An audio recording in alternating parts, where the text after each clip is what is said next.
Hi, welcome to our Lent Reflection, day 26, on the up, speak up. Ephesians 4:29 says, "Do not let any unwholesome talk come out of your mouths, but only what is helpful for building others up according to their needs, that they may benefit those who listen." If we want to see things on the up, we need to speak up. The reality is, most of us find it easier to talk down, finding fault in things rather than looking to build up. It's a symptom of our culture, and there must always be someone to blame or criticise, but it ought to have no place amongst the people of God. Most of us are like little children who eagerly want to point out the big mole on someone's nose.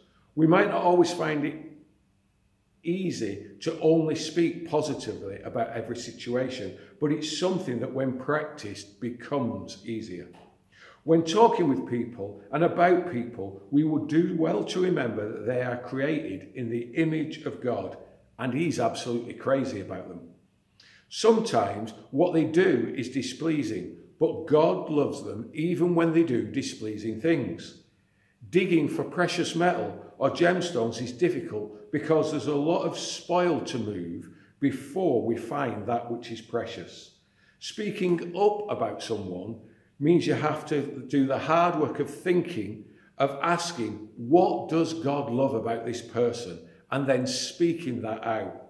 Most people know all about their faults because they're fed up of hearing about them. But speak about their God-given identity in a positive way, and they'll be blessed beyond measure. In a difficult situation, it's easy to pull down rather than build up. Our adversarial system of politics and justice often mean that taking sides is more important than getting to the real truth, with the result that for many of us, that's how we do life. We take sides. Life is much more complex, and we need to pray for godly wisdom. We often jump to conclusions about motives and causes. Life's more complex than that. When Joshua encountered the angel on the road to Jericho, the commander of the Lord's army, he asked, "Whose side are you on?" Joshua of the city of Jericho. The angel replied, "Neither." He was on the Lord's side. We would do well to remember that in our conversations about faith, politics, or anything else for that matter,